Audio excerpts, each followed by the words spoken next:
Deborah Cooper on the select committee, I think. And I've seen you soon somewhere. Yeah, we had a call as well. I think last summer. Maybe when I took over as chair. Good morning. You can hear me all right on the microphone? Yes, perfect. Well, welcome everyone to Manchester, and welcome to the Social Market Foundation's first event of Conservative Conference 2025. The Social Market Foundation is a cross-party think tank. We were set up in 1989, and we've provided advice to governments of all different stripes over the last 36 years. We've got a stellar lineup today. With a terrific group of experts on pensions. Pensions is one of those topics where if you start a conversation about pensions at a dinner party or in a pub, it's usually not a good idea. But what I found is there are a group of people who are, I would affectionately call pensions nerds, who love a good conversation about pensions. And I hope that we have lots of those people in the room today, and there will be an opportunity for you to ask questions, because this is such an important issue. We know that the government have the Pensions Commission taking place. We know that with an ageing population and a huge cost bearing down on the public finances, how we fund pensions in the long term is a crucial issue for our society.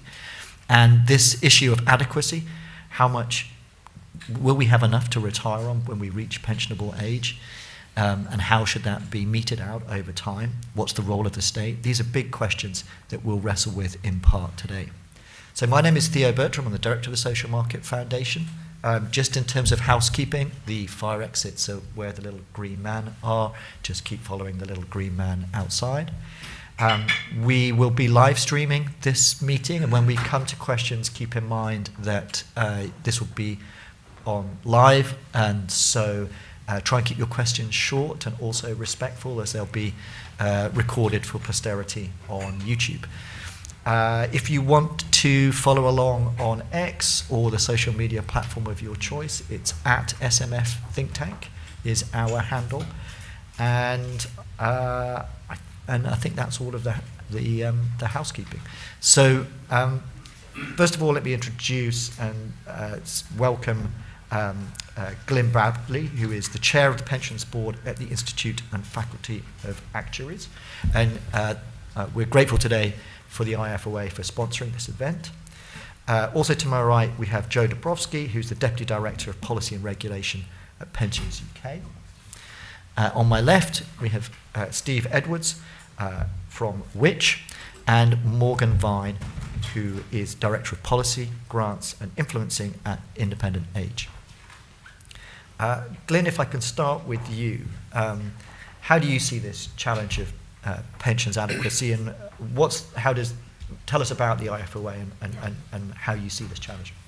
Good morning, everybody. Welcome to Manchester. I'm delighted to be back here in the Midland Hotel. I was just saying to Joe, it's 25 years since I was interviewed here as an actuarial trainee. I started in the old Cooperative Insurance Society across town.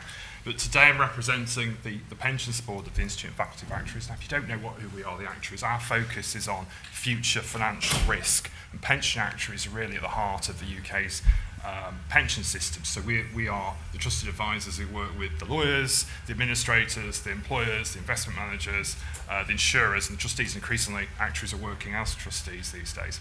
Now, as experts in managing long-term risk in pensions, we're very heavily involved in putting change in pensions into practice, and it's from that perspective I'm speaking today. Now, we're here to talk about adequacy and growth. That's two things, but really I think we should be talking about two kinds of adequacy and two kinds of growth to get clear in this debate. So first, you've got absolute adequacy. They're that essential safety net. And my personal view would be I think that's mainly about the state in terms of the amount, the age, how you deal with ill health, etc. Most of what we're talking about in the adequacy debate at the moment in the context of the Pensions Commission is relative adequacy, that we don't want people on the middle income bracket to have big drops in their living standards when they reach retirement age. And that could, as a surprise to them, something that could be avoided.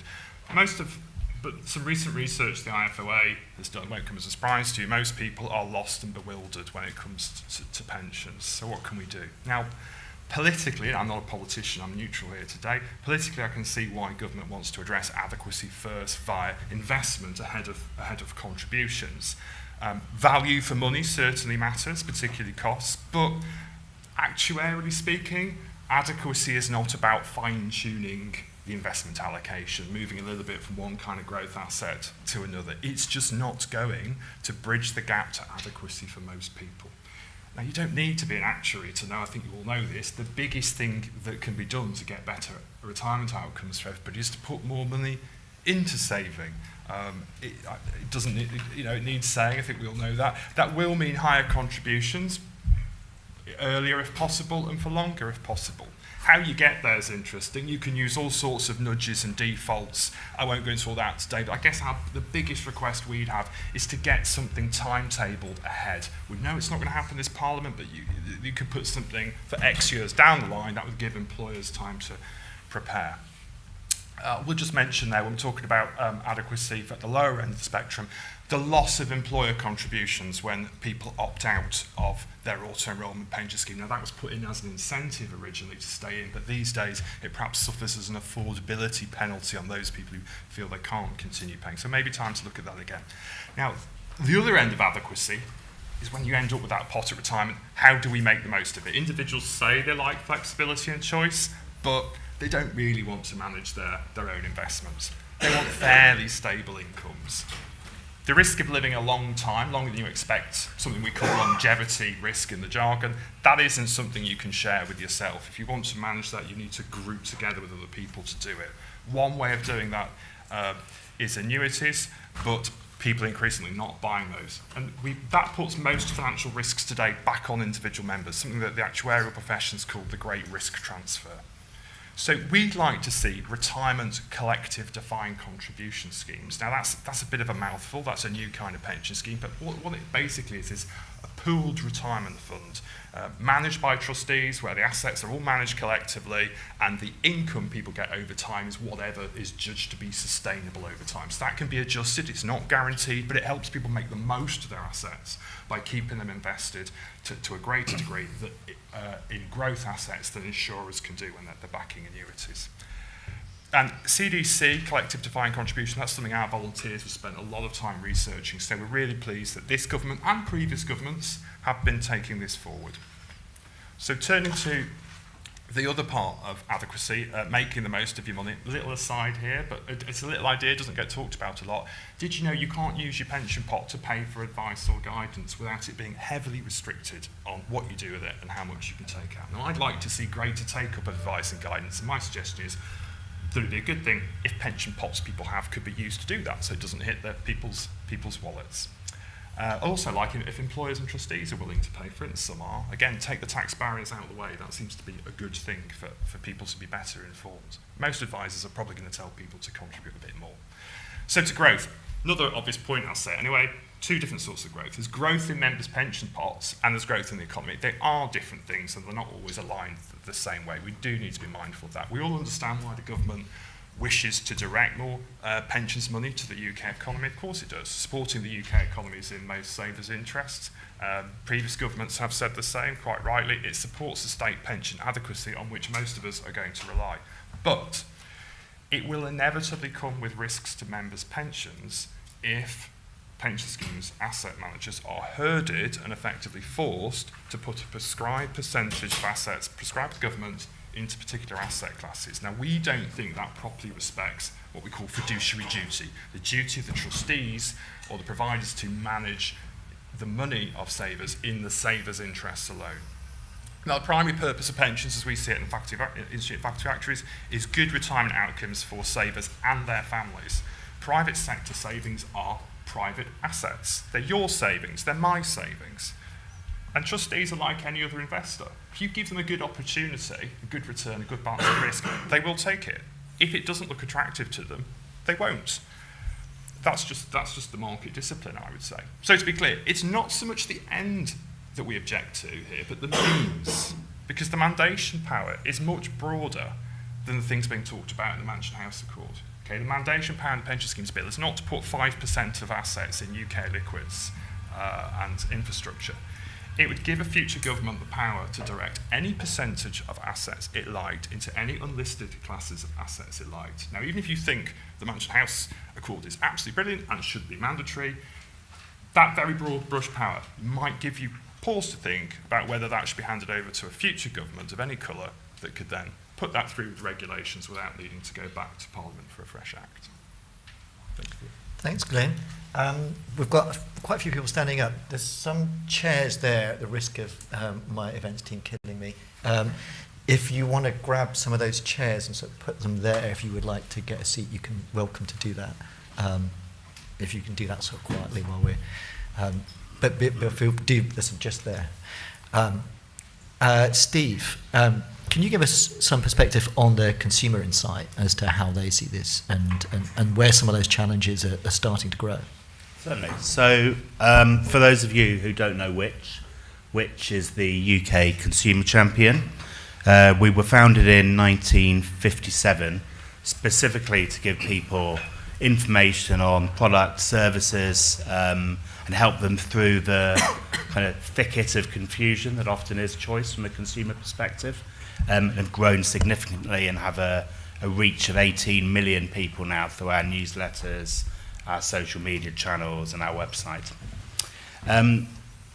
Given the need to find your way through that confusion, pensions has been a long time area of concern to us, and we see consumer harm in three key areas. First of all, as Glyn was saying, people aren't saving enough. Secondly, savers are often not getting good returns on the money they are investing. And then, and there's some measures in the pension schemes bill actually that address that, but perhaps we can talk about that later. And thirdly, people are often making poor decumulation decisions when they come to draw down their pension in later life. I'm going to focus on the first of those there and just look at pensions adequacy from the consumer perspective. Our own research at Which shows that a hypothetical median earner only has a 1 in 10 chance of reaching what we consider an adequate level of income.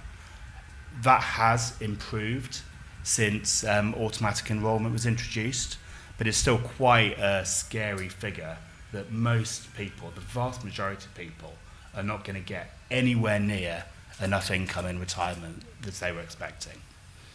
I think that challenge is worsened by the fact that many consumers assume that because the defined contribution level has been set at that 8% level, the powers that be must have made an assumption that that is enough for them to have that adequate income. And there's a slight tension between that conclusion and what we see in other parts of our research, showing that pensions and providing a secure income for retirement continues to be a huge concern for most consumers, at Which we do a monthly consumer insight tracker. You can go onto our website and find out the details of that. And the last one of those in August showed that 57% of people were worried about pensions. And splitting that down by age group, it's people in the generation of the people on this panel, so between 45 and 54 years old, that are most concerned about that going forward. This is not a new thing either. We do this insight tracker regularly, as I just said, and over the last 10 years, the level of worry about pensions and adequate retirement income has been pretty consistent. It's been between 49% and 63% over time. That challenge is exacerbated by a number of other issues and a different environment we find ourselves in at the moment. First of all, people are living longer, as we were saying before. Employment patterns have changed significantly, so no such thing as a job for life anymore. People are changing jobs more frequently, could have loads of smaller pension pots as a result, and on top of that, People are working more flexibly. So we have a much higher number of self-employed people, we have a higher number of part-time people, and these all create challenges for that adequate saving. I think the other challenge we see is that pensions adequacy does not happen in isolation to wider economic problems. And a big theme, I think, over all the party conferences has been growth, and the fact that people are concerned at the moment about a lack of growth in the economy. People are concerned about their living standards. And we know from our research that there are many immediate cost of living issues that people are really concerned about. If you think back to that figure I mentioned earlier on, 57% of people concerned about their pensions. At the moment, 80% of people are concerned about food and energy prices at the same time, and 76% of people are concerned about housing costs. I could go on to talk about some of the solutions to that, but I think that's later on in the panel. Do you want me to talk about some of those now, or should we? No, we can come back to that. Some of those now. But I think that tension between what people are worried about their future and can they prepare for that, but they're also very worried about the present and can they afford that. And I think that's a tension that runs through all pension policy. Morgan, coming to you, so how do you see this, the state of pension adequacy in the UK, and what's the lived experience that your organisation sees? Yeah, hello everybody. So I work for a national charity called Independent Age. Oh, I'm getting applause already. We've been going for about 150 years, and we provide direct services to older people who live on a low income. That could look like free information, free advice. We also give grants out to community-based organisations working across the country in areas of deprivation where those older residents might not be able to receive advice from anywhere else. So we fund some of those organisations. And then we use the evidence that comes from our own services and from the community services we support, and we use that evidence to try and work out what some of the policy changes that would make a big difference would be.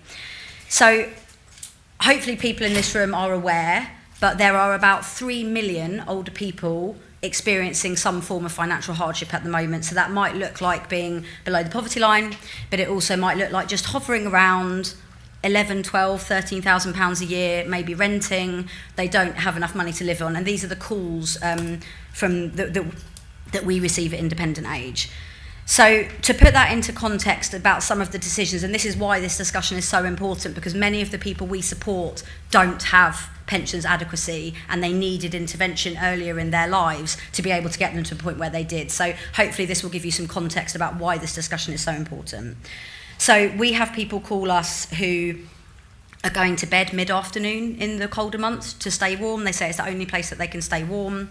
We have people in their 80s telling us that they are washing in cold water in the sink because they can't justify having a bath. Often these are people with heart conditions, diabetes, arthritis. You know, maintaining your cleanliness but also being warm is really, really important for people living with these types of long-term conditions. One story that stayed with me recently was somebody who rang us. They weren't receiving much of the money they were entitled to. And they told us that to save money, rather than doing their laundry, this is somebody who had incontinence, so laundry was really important for them to do regularly. They were showering and putting their laundry in the bottom of the shower and washing, and the water was going through the clothes, and they were hoping that that would sort of be enough to get the clothes clean enough. So just to put into context, that's what some of the older people that we support are living with. Many of these older people have worked all their lives. They might have been in low-paid work, but they have worked all their lives. Some of them have taken career breaks due to caring responsibilities, so they have looked after their own children or family members. These are the groups that we hear from who do not have enough money to live on, and they don't have pensions adequacy. So I'm sure, hopefully, we all agree that it's really important that we support these groups.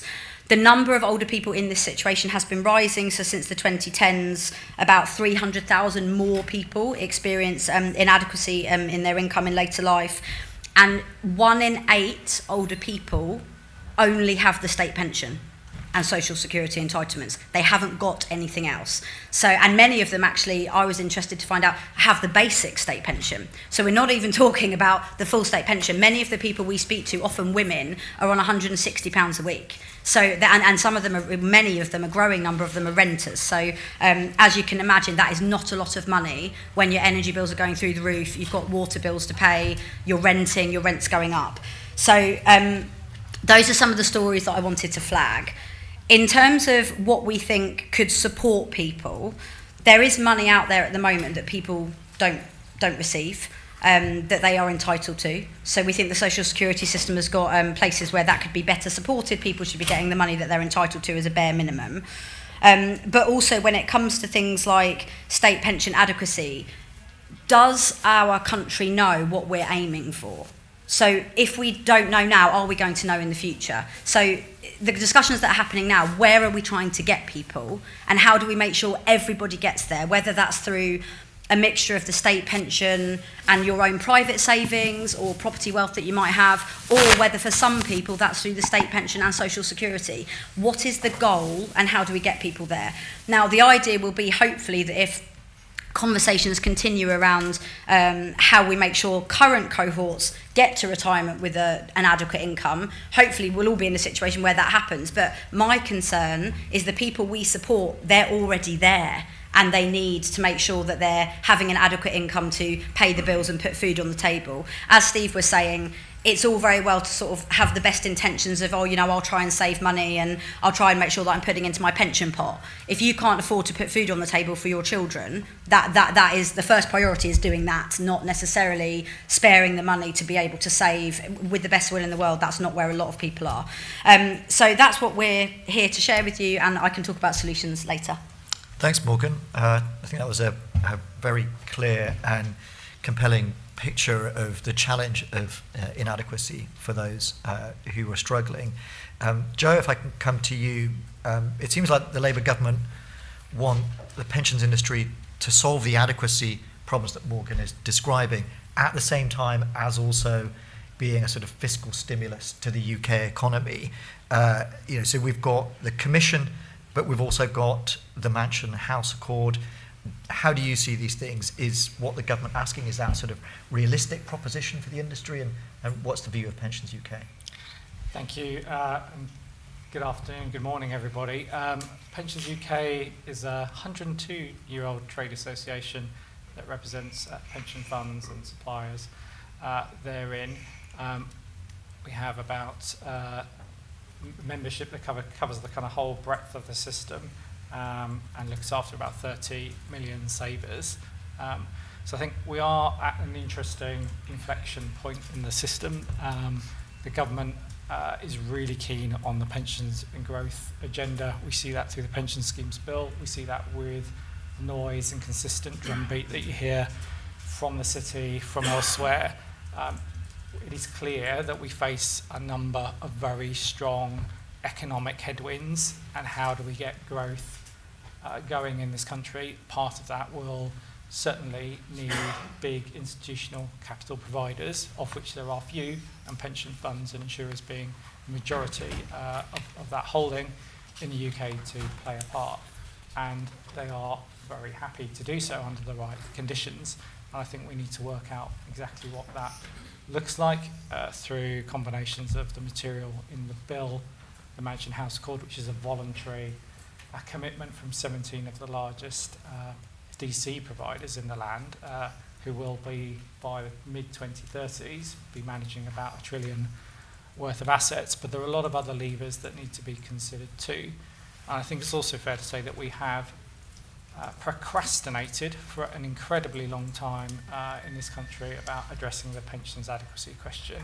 It's nearly 10 years since the pensions review recommended that contributions moved up to 12% on average, and we know that would make a big difference over a long period to lift more people towards what is an adequate pensions outcome in retirement. And there are, frankly, millions upon millions of people in this country which are not going to get an adequate pension in retirement unless some action is taken. It's probably worth it just maybe thinking about what does adequacy look like. There are lots of different measures. One of the measures that we use is our retirement living standards, which are developed with the Joseph Rowntree Foundation and Loughborough University kind of independently. We look at savers from across the nation, talk to them, ask them what their basket of goods looks like, step them through a whole variety of measures and ask them, what do you think your future, picture your future, what does that look like? What would you like it to look like? And so in our latest figures, for an individual, that's looking at expenditure of about £13,000 per year at the minimum level. I should say that the state pension, the full state pension, covers about 12,000 of that. So for those savers who are, or those people in work who are persistent low earners or low earners for most of their career, the kind of AE levels will get you to that level, and the state pension will cover a high degree of replacement rate. And for a couple, for most people live in a couple in a household presently in retirement, and about 80% of people retiring currently own their own home. That will of course change given some of the wider economic circumstances. For a couple, single couple at that minimum level, you're looking at 21,000 across the two of them. So the two state pensions will get you to a minimum level. And we're not looking at kind of extravagant lifestyles here. We're talking about maybe one holiday a year, making sure you can shop where you want to shop, running a car, taking public transport, maybe going to the salon fairly regularly, eating out occasionally. And you get into the kind of moderate level, which is probably where the majority of the population might be thinking, somewhere between minimum and moderate. The numbers are higher. So they are 31,000 for an individual and 43,000 for a couple. And at a comfortable level, where you might be expecting, if you're a kind of higher rate taxpayer through your life or more, those levels are at 43 for an individual and 60,000 for a couple.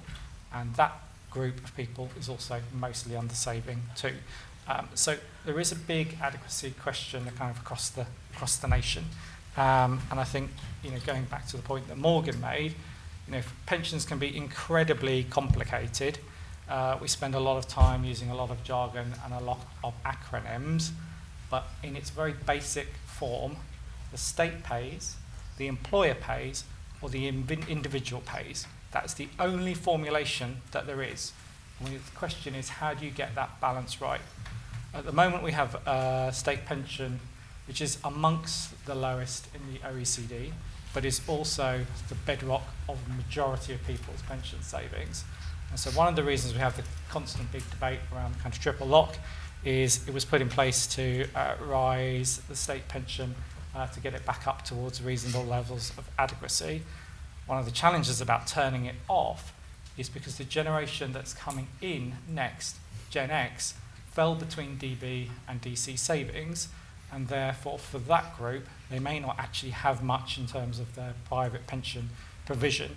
And so I think this is one of the questions that the state pension age review will pick up. It's like, what do the different cohorts look like, and where is the support measure? We also have a little bit of a kind of a myth, I think, across the nation that everybody's going to inherit some great big house from their parents. That's not true for the majority of people, and most of the housing wealth in the country is in the southeast. For others, the numbers are in the tens of thousands that they might potentially get if they get anything at all. So we've got a real kind of spread across the nation.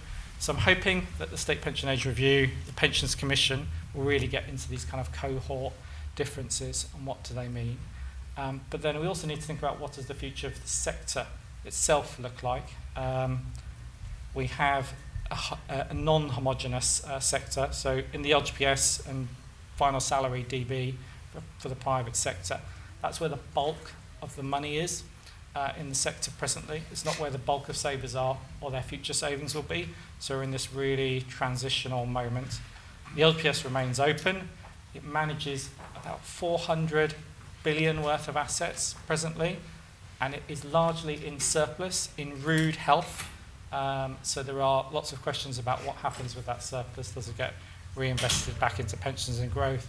Do employers, the 15,000, which include multi-academy trusts and local employers, do they get a discount on their contributions in order to invest more in the business, or does the scheme and the pool invest more? So big questions there. And equally in final salary DB, where we've seen this kind of big de-risking over the last 30 years and the move away from holding equity and other things in the UK in particular, that's largely closed, like 90% of that's closed.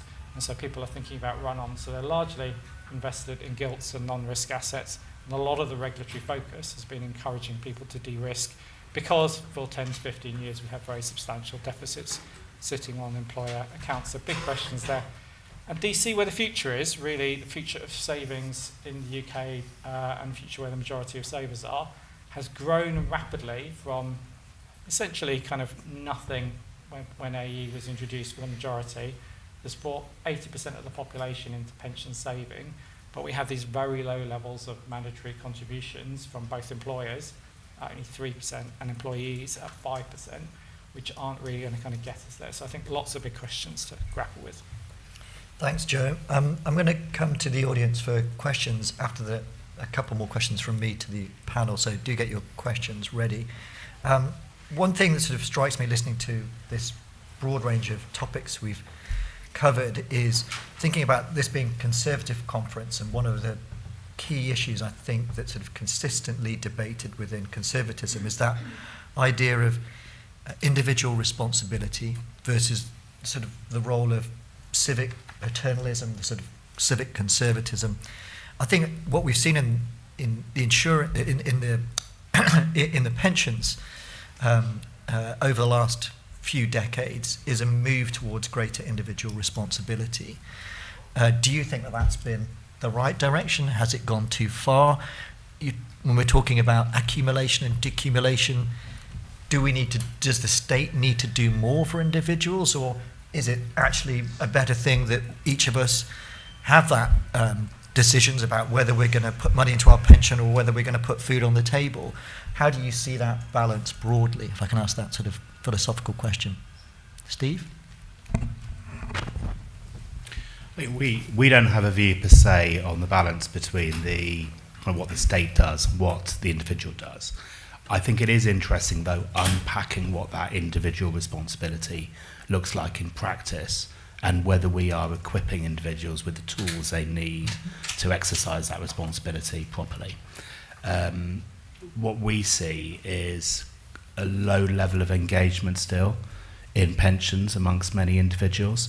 And if people are going to engage properly, you need to do a few different things. The pensions dashboard, I think, is one example of something that we've been very supportive of in the past as a way of giving people that visibility of what their retirement income will look like across state and private pensions. That's been delayed quite a lot. I don't think we've got a date still for when people will actually be able to see that, but that's a starting point.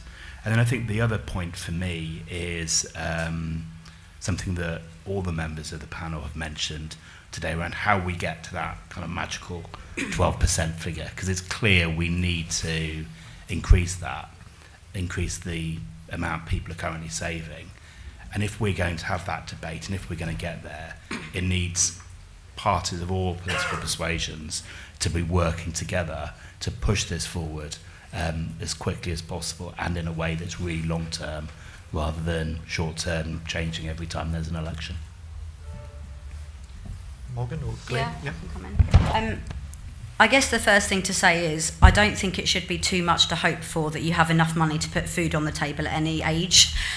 So it shouldn't be a case of, let's pick between whether I can afford to do that in my working life and then I can't afford to do it later. We should be aiming for something where people have enough money to live with dignity. In terms of individual responsibility, many of the older people that, get in touch with independent age have worked all their lives, and they have managed their money really carefully, often small incomes, and they have reached crisis point. So they have taken individual responsibility to manage themselves well, but they are now in a situation, for example, bereavement is a huge trigger into poverty. So you could have been living financially secure, you're bereaved, often it will be that the man has died and the woman is left, and they don't have the same pension contributions or private pensions because of caring responsibilities. And you're left in a situation where suddenly, out of the blue, you don't have enough money to live on.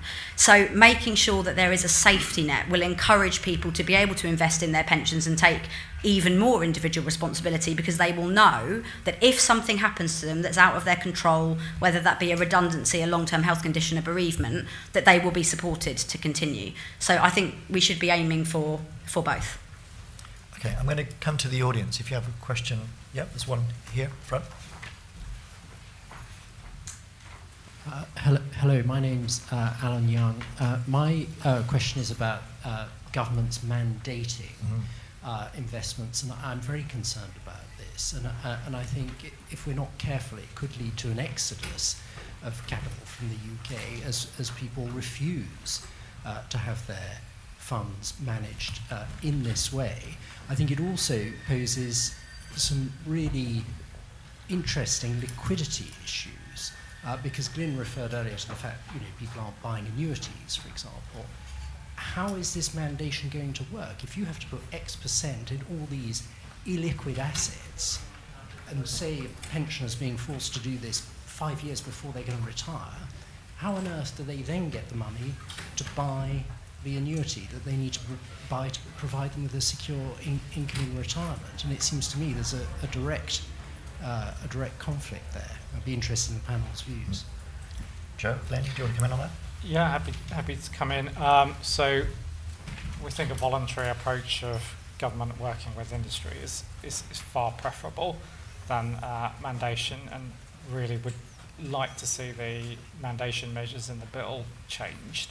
There are different ways of managing the illiquid issue. I think it's probably worth just bearing in mind that the liquid commitment is from the largest DC master trust providers, who will largely be managing 25+ billion worth of assets. They're getting income flows of several hundred millions a month in terms of contributions, and the individual, typically post this pension schemes bill, for most people will largely be kind of ticked into a decumulation option, at which they're going to have maybe an opportunity to take some cash at the beginning, then maybe put into a supported drawdown product, and then at the end of the process, an annuity.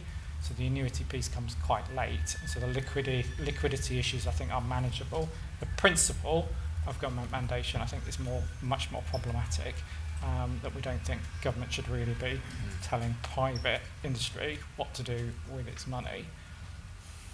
Yeah, and it's not just industry. It is the members' money. I think we always need to remember that in pensions, because we're so busy organising it and helping everybody. But it's not our money; it's theirs. Liquidity is one issue. I think you're pointing there to. We have professional trustees. We have professional investment advisors. They've each got their own scheme. They know how old their members are. They know, or they will in future. And I think there's a lot in the bill that's broadly welcomed across the political spectrum. I think Mark Garnier said that in his remarks, but he singled out mandation as being the issue with which the Conservatives had the most concern. If the trustees are looking at their members, they've got a plan for them in retirement as default, and they've taken investment advice, and they land on the decision, our view would be they're the best placed people to make that decision. Mandation says, no, but you need to do this. And I think that's the point. As soon as you depart from what the trustees have judged to be the right thing for their members at that time in that particular situation, government's taken it upon itself to decide that there's one answer for everybody. Now, our experience is there isn't. It could be more liquids, it could be less liquids, but that will vary. And I think that kind of command and control approach, we have concerns about. One thing, we talked about very large schemes we're going to have in future. If they're all trying to pursue the same asset class, whatever that might be, at the same time, they cease to be weighing up the risk and returns and thinking what's the right opportunity here, and just saying, well, we've got to have some of that. And I don't think that is ultimately in Savers' interests. Potentially. Yep. Can I just add that we agree with industry? That's one thing we do agree on industry. Sometimes which doesn't agree with industry, as you may have noticed. But on this, we do agree. We think the pension trustees are there to make decisions in the best interests of their members, and we're concerned that reserve power could act against that. Yeah, it does seem to be in conflict. Although when I put it to the Minister last week, he was, I wouldn't say apoplectic, but he was very strong in his pushback on the idea that there was a conflict there. But it does seem to me that you can try and pursue the need to put investment into the UK, or you can pursue what's in the best interest of your members. And there has to be a conflict between those two things at some point, and fiduciary duty comes down clearly on one side. So, yeah, I think, not surprised there's a consensus here, but government not quite listening to it yet. There's a question here, and then I'll come over there.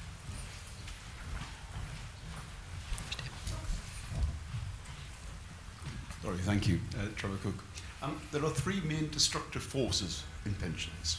The accountancy profession, which we can't do much about because it's international, inflation, which sometimes we can do something about, and governments, who always want to interfere. Think of Gordon Brown, but Conservative governments as well. But the problem at the moment is they're trying to interfere with telling pension funds what to do in terms of merging together, whether it's DC funds, whether it's local government, into bigger and bigger pots managed by fewer and fewer funds, which of course introduces systemic risks that nobody can afford to do anything that the others aren't doing. So they all do something at the same time, and if it's the right thing, fine, but often it'll be the wrong thing, which means we all suffer from it. Government's job is to maybe mandate the level of pension contributions are going, but it surely isn't their job to manage people's money. Even in local government, it's still the savings of the members, and it's not for them to mandate that how many pools should exist, which pools should exist, and what they do. We should ensure that governments stay out of pensions as much as possible, and I'd certainly hope the Conservative Party would follow that principle, and I'd just be interested to know what the view of the panel would be on that area. So two issues there. One is that forced consolidation of the pensions industry, and then the second, back to this sort of mandation theme, and this has sort of been a long-running theme of governments of both colours, I think. Osborne pushing for consolidation in the Cameron government, and now this government pushing ahead further. How do we see that? You know, there are obviously benefits in the government side to consolidation. I think they think it will reduce costs, allow more investment in the UK. At least that's the theory, but how do you see it? I think going back to consolidation, that's already happening. Markets are doing that for themselves. What I would be concerned about there is pushing it to a level where competition is reduced. I think there's a balance to be struck where you have enough players that are keeping each other on their toes and trying to drive down fees and drive up innovation. A lot of that's happening. I'm not saying there can't be some more consolidation.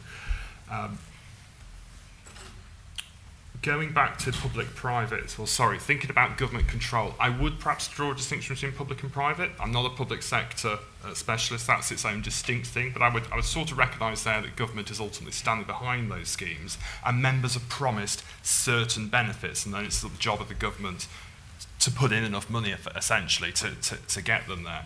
I think the market we're in the private sector now is very different. Most of us are in what we call defined contribution schemes, money purchase schemes. The money goes in, there are no promises, so it is our savings, it is our deferred wages that have been put there, and I think that is very different. That's where I take a stronger line.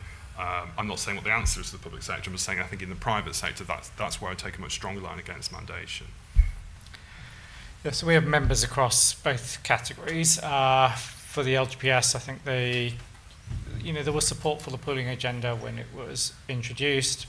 There was quite a lot of flexibility in the way that could be approached, set out by government, reflecting, local needs, challenges, how people sought to partner with other funds. The pooling project had moved along and was, I think, proving to be quite successful in terms of driving down costs and also increasing some of the returns and the ability of funds to invest in different ways. The closing of Brunel and Access, I think, has been a challenge for the sector. And if you think about Access, in particular, if we're talking about scale, was a £50 billion pool, and its kind of main crime seems to be it wasn't quite structured in the way that government wanted it to be, rather than whether it was necessarily achieving the things that had been set up to do. So I think we're not going to be able to unpick some of these changes. So the key thing going forward, I think, is going to be stability for those pools and for the LGPS.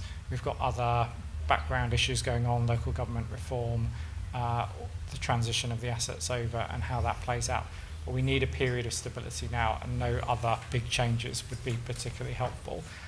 The scale test in DC does pick up, as Glyn said, consolidation was already happening a lot in DC. There's been 64% consolidation in the DC sector over the last 5 to 10 years. We're expecting on the projections from the government and regulators for there to be 500 DC schemes by the end of this decade. So most people are moving for a variety of reasons, including some of the regulatory nudges. The value for money work that has been undertaken by TPR, DBP and DBP has got quite a lot of support across the industry for making sure you're driving good outcomes for people, providing the end results are, in the rules are reasonable and proportionate, and they didn't start that way, but they're getting there. But I think there are real questions about the scale test that's been introduced in the bill, because that will certainly put pressure on new entrants to come to market, and we know that's a problem in other sectors. Just have to look at the banking sector and how that's played out over the last couple of decades. And equally, we know that some of the best performers in the market, in terms of investment returns, which drive the best outcomes for members, are in the mid space, and they are potentially at risk of being pushed completely out of the market because they won't get to scale. And that does seem to be a slightly perverse outcome based on the kind of initial intent of trying to drive the best outcomes for savers from the changes. Yeah, Stephen Morgan, I don't know do you have views in your organisations on this consolidation? I mean, the government clearly think it's fewer is bigger, better, but are there competition concerns? Are there consumer concerns of having less competition, less innovation in the sector?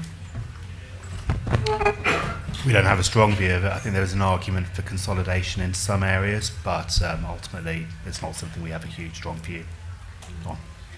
Okay. Take the lady. If you want to go, do you want to take? Should we take both at the same time? If that's all right. That's right. Hi, I'm Emily Holtzhausen from Carers UK. And I'm just going back to some of the things some of the speakers said about contributions being the most important thing, and thinking about how important do you think the labour market and fuller working lives is to this debate, because that surely links very closely. I'm thinking particularly of the people who aged 45 to 54, expecting at that point to put more into their pension, and they're exiting the labour market with ill health and caring responsibilities, often for parents, and meanwhile care costs of their parents loom on the horizon. So I look forward to your response. Thank you. Yep, great question. Yep. Hello, my name's Laura Weldon. I'm on the Pensions Governance Committee for our workplace pension. So this is very interesting discussion for me. I also actually used to work for Independent Age once upon a time as well. So my question would be, we've discussed in terms of consolidation the effect on competition and the effect on like choice and new entrants to the market.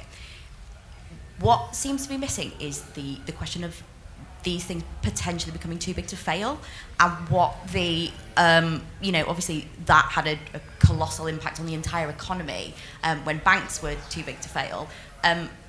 What do you think that a conservative policy should be to make sure that that doesn't happen, and that we don't need to do massive market intervention to fix a huge master trust that goes awry because of, I don't know, act of God, something goes wrong in the market?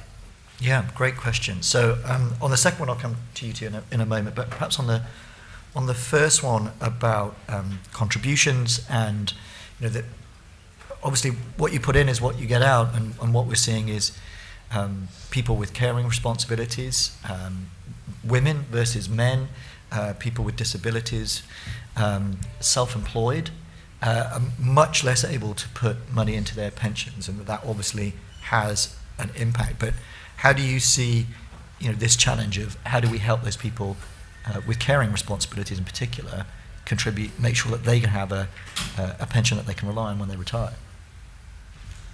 Yeah, I'm happy to come in first. So a lot of the people that contact us are either carers at the moment or have had caring responsibilities earlier in their life. And being a carer makes you much more likely to live on a low income throughout your life, including when you reach later life. There's obviously interventions that can happen, which I know the government is exploring, so things like flexible working, part-time working, but that still obviously impacts the contribution levels and what pension you will end up with. So while it might keep you in the workplace for however long you're able to stay in it, you will end up with in a worse situation. So there's definitely something around the government exploring incentives. You know, people who are on a lower income, so in most organisations, you know, you get a choice about what contribution you can put in versus what your organisation will then put in to match or to go above and beyond. Those on the lowest income will put in the lowest contribution because they can't spare the money. So you're always going to be in a situation where those on low income are disadvantaged. The same happens with things like healthy life expectancy. So life expectancy is incredibly different across this country. But when you hit healthy life expectancy, it is absolutely shocking. I saw something last week, I think, that Blackpool's people are in their 50s, and that's when they hit their healthy life expectancy limit. So many of the people who we speak to have lived with long-term health conditions that many have lived with them all their lives, but some of them, those conditions have developed and got worse, and they've had to leave the labour market. And that's why for us the state pension age debate is so important, because when that age rises, for people that work in an office, you think, oh, an extra year, might go part-time, I can carry on sitting at my desk. For people in trade, for people on their feet in a shop, that extra year sometimes isn't possible if you've got crippling arthritis or a heart condition, for example. So the people who are going to be most impacted if the age rises is people on low income, who for that year will be living on social security system, which, I mean, we don't work on the working age social security system. I think it's about £70 a week. So those people will be living on that amount for even longer, and many of them will have caring responsibilities, long-term conditions and disabilities. So for me, it's about the safety net, making sure that we can support those who are unable to continue working. And for those who do want to carry on, putting interventions in place so that they can. I'd agree with all of that, and just to add to it, there are a number of groups that are currently at risk of being left behind, or are being left behind by the current system, and it's incumbent on us to think about them and ensure we don't forget about them. And you talked about the safety net, Morgan, which is important, but I think there is also a role here for thinking about other ways to save and other, I suppose, more creative ways for pensions to work. There has been a debate about kind of sidecar accounts, for example, which we think have a role in the future, opt-down schemes as well, where you can kind of reduce the contributions you're making over time. So we need to engage with the debate and look at other ways in which we can encourage people to save whilst protecting their long-term income, their short-term income as well. And Glyn and Joe, coming to that second question, that, you know, when we had the last great financial crisis, that what we saw was a financial system that, partly because of the regulatory structure, encouraged the creation of these banking, these huge companies that were too big to fail, and on the mortgage side as well in the US. Are we seeing that, you know, have we failed to learn the lessons from that? Are we sort of heading down that path again in sort of creating pension funds are too big to fail? Or? Well, I hope we're not heading down that path, but I think we need to recognise that the regulatory system that wraps around pension funds and savers will have to change and adapt. We already do have quite a consolidated market in comparison to, say, Australia, where they have a lot of big schemes, but more supers than we have master trusts in the UK. And if we roll forward to, say, 2030, mid-2030s, the LGPS in 8 pools in England and Wales and 2 large funds primarily in Scotland will be running close to £1 trillion worth of assets in that's 8 funds there. And then 10 to 20 DC Master Trust running £1 trillion worth of assets in DC. So I think that is a systemic risk, and the system would need to change to adapt to that. I think the regulators are alive to it and are beginning to think about it. There is time before we get there, and the structures that sit around providers are already reasonably stringent. Yeah, there's a lot of lessons learned from the GFC that have gone into all of that, but it will change. I think also it does change the politics a little bit of how people interact with pensions. In Australian supers are essentially, to some degree, the tail that wags the dog in Australia, because they are so big. it's very difficult for politicians to fall out with them, and their proportion of how much they represent of the Australian economy and home markets is massive. We've got a different arrangement here. Our economy is much bigger and broader in general, but actually it will change over time, that dynamic, I think. So that is another big political question to grapple with. I agree with Joe. I'll just throw one other thing about systemic risk. You're quite right. The fewer big schemes we have, the other part of that is schemes being directed effectively to do the same thing. And that's not just mandation. I think we need to be careful about the way we judge value for risk. If we overdwell on short-term returns, effectively we create a market where everybody either has to do the same thing or people will differ. It doesn't mean they're not good investment managers. It just means, well, that asset class didn't pay off in that period of time. But if they're afraid to differ from their peers, the person that happens to do, by some global crisis happens, let's say, and that asset class doesn't do very well, starts to look at the bottom of the table and they're getting pushed out and told they're bad value for money, or you take the risks and you're doing fine. There's an asymmetry there, I think, that I worry about, that there could be a pressure, if we overdwell on short-term returns, to all do the same thing, which of course creates precisely those systemic risks when there is a crisis. And the lesson from the Australian value for money project was introduced only a couple of years ago is that they've already seen that degree of herding. I think we've probably got time for one last question. So, yep.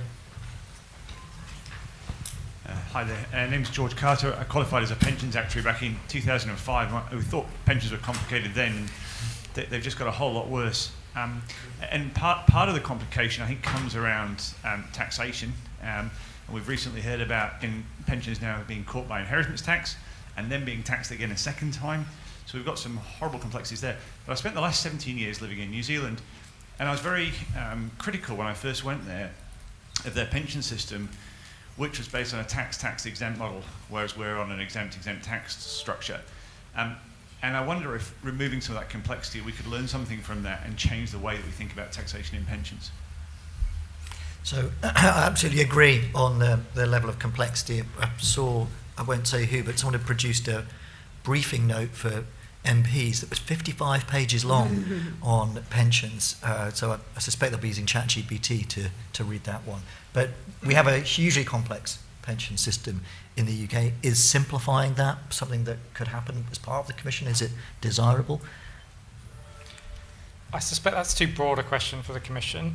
We have an incredibly complex and labyrinthine tax system in the UK, just generally. So I think, given that nobody would start here with the system that we've got for pensions tax.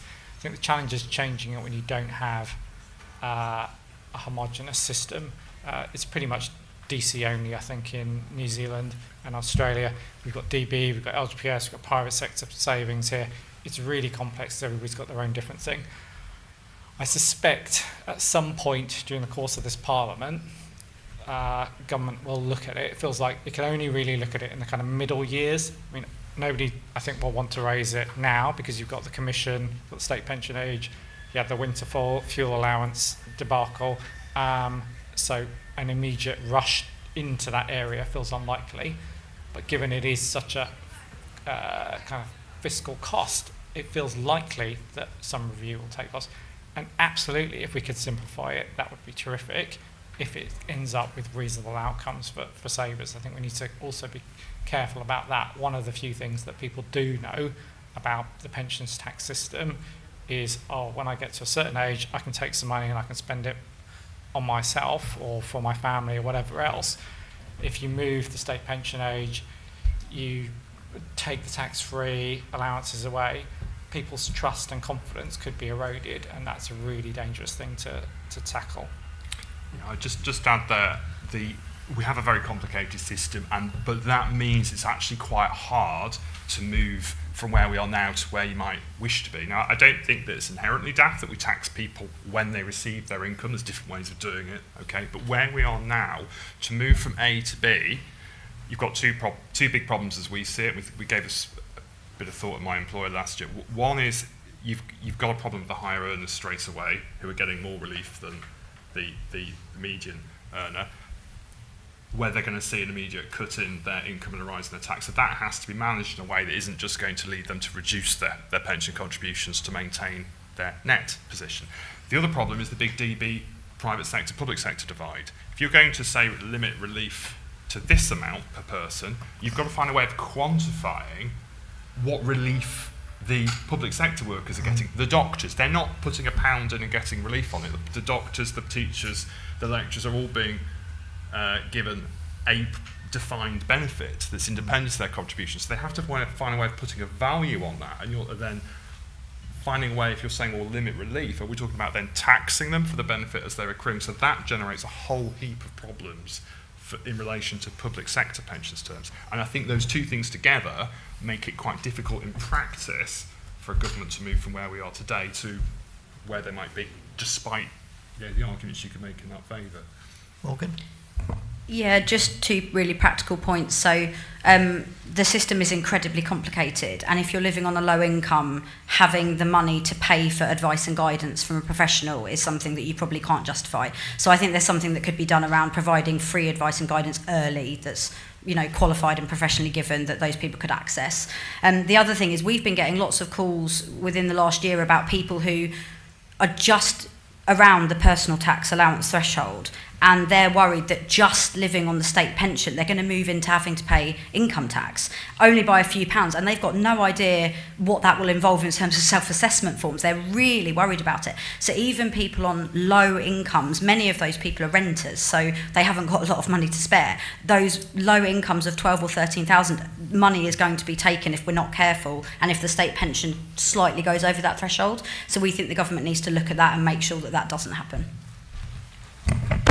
At a very simple level, just to agree with that, but at a very simple level, people need to understand how what they're saving today is going to translate into what they're going to get in their pension. And many people don't at the moment. So simplifying the system and enabling people to have that understanding to enable them to make positive decisions for themselves today is kind of sensible from that perspective. Great. Well, we're at time, so I want to thank all of you for your questions and your engagement. I want you to also thank our panel for what I thought was a really interesting conversation.